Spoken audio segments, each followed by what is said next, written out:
Hey folks, ground forces battle today on the Mozdok map in 3-point domination configuration. that was quite a pleasant thing to say. But anyway, I actually have uploaded a similar video to this before now, but it was a bit more heavily edited down to be more of a kill reel. This is going to be a Chieftain flanking game. So, this tank is pretty big, pretty heavy, and it does not have the greatest mobility in the world. However, that does not mean that you cannot exploit the terrain features to remain hidden whilst you slowly work your way around the flanks of the enemy team. And the best thing about this is that because of its mobility not being particularly great, they won't expect you to be there because they'll have already checked the area that you're going to eventually end up in, like earlier on in the battle, because they'll have thought that if anyone was going to be there, it'd be a more mobile tank that would have got there already and killed them before you get there. So they'll have checked there, they'll have been like, oh no, there's no tanks there, there's no flankers, because if there was, they'd have already got here. But because you're heavy, fat and slow, you don't get there until later, when they've already let their guard down, and you can just shit on them, and it's great. So that's the first kill. I'm probably going to lose count because this was recorded ages ago. I'm going to be talking, and it's going to be difficult for me to pay attention to everything that's going on, and keep track. But I'm not even in the flanky position yet. I'm not even going to consider that IT1 as a flank kill because I don't think I've got far enough yet. But this is quite a common route for me now when I'm playing this version of Mozdok.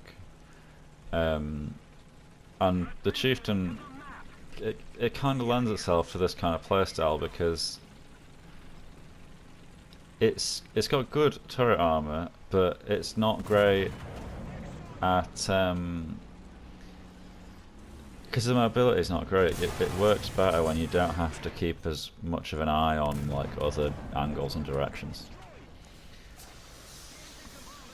So by keeping near the map border, it limits the amount of angles that you're having to keep an eye on, which makes it much easier to maneuver yourself into positions where you can make the best of the armor and maintain its survivability, because the hull is a massive weak spot on this thing. I was very lucky that that guy in the Object 120 was using Heat FS, because if he'd been using APDS FS, it would have just gone straight through the tank and it would have probably killed those two crew members that are yellow. But because it's Heat FS, it just kind of explodes outside the tank and it doesn't have that much of a damaging effect once it's penetrated the armor. And the side skirts, I think, would have saved me a little bit, which they would not have done had it been a solid shot projectile. So continuing the flank, the enemy currently have B and C caps, and I'm pushing up towards their spawn, so once I get a little bit closer I should have shots on their spawn point, maybe C flag, but most importantly their main route to B. So if our team can take control of B, or at least get into it and kill the people that are sat on it, then I should have no problem stopping them from getting back to it with reinforcements once the tanks that they kill have respawned. Now the order of the day, the main way to play the Chieftain is to just be slow, methodical, do not push anywhere without being certain that it's clear, and keep your head on a swivel in case someone somehow gets around the back of you. So, like I was saying before, that I can cut off their path to B. That guy clearly died at some earlier point and he was trying to push into the B cap.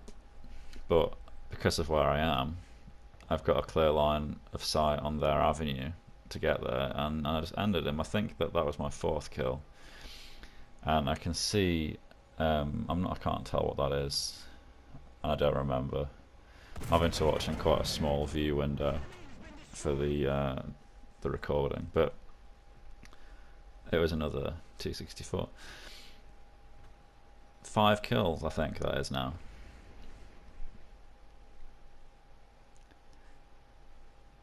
So now that's potentially B being secured now, which means that our team can finally push in. However, my plan kind of falls on its arse because I can hear fire behind me coming from around the A point, and there was a message in the kill feed of a T10M killing a friendly. My mobility is not good enough for me to be able to be the one to cap the points at this point in the game. I'm too far away from them to get there in time to do anything meaningful, and the tank isn't built to try and carry matches in that way. If you cannot secure the path to somewhere, if you can't be sure that where you're going is clear, then you are risking everything by exposing yourself moving through the open to get to anywhere. So even if I wanted to get to B or C and cap them, it's unlikely that I'd make it there without being killed. So instead I'm going to try and push back to A, kill anyone that I spot on the way.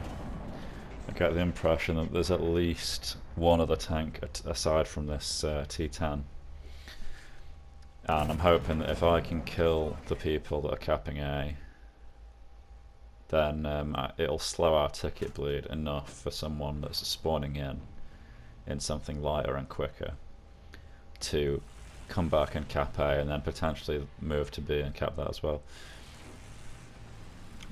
Spoiler alert, we don't manage to claw back the caps in this instance, but I still thought it was worthwhile showing this match, because if you can imagine someone else in a similar scenario pulling off what I just did with a team that are maybe a little bit more on the ball and a bit more effective, I could have been here securing the flank as I was. I could have held down B, potentially even C if I pushed further towards their spawn, and it would have been a really easy win, but unfortunately the enemy team steamrolled the rest of my team too quickly. We were unable to capitalise on my position, which is unfortunate.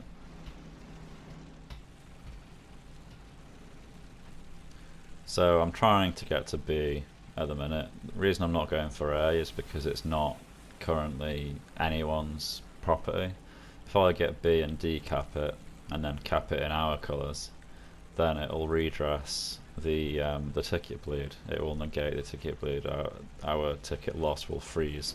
They won't be losing any tickets either, but then we'll have A to cap on our side of the map, and it'll be easier for me to withdraw back to our side of the map, the safer side, and cap A as well, than it would be for me to push into enemy territory and attempt to cap C. Unfortunately, I do not make it in time. I don't think I ever had a hope of making it, and we lose the match.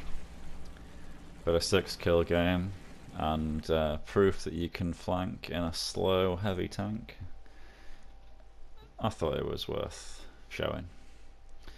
I was happy with the result, regardless whether or not we won or lost. Often, as detrimental to the team as it may be, I think of it more as a personal victory if I can survive the match without dying, rather than it actually being a win for the team. I understand that that's not the best way to play for a team win, but often if I focus on simply not dying, then I can be a better help to the team if the rest of the team are competent as well. Anyway, I hope you enjoyed that video. If you did, then leave a like, subscribe, comment if you have any points to raise. I'll be happy to reply to them in the comment section. Other than that, thanks a lot for watching, and I will see you in the next one. Cheers.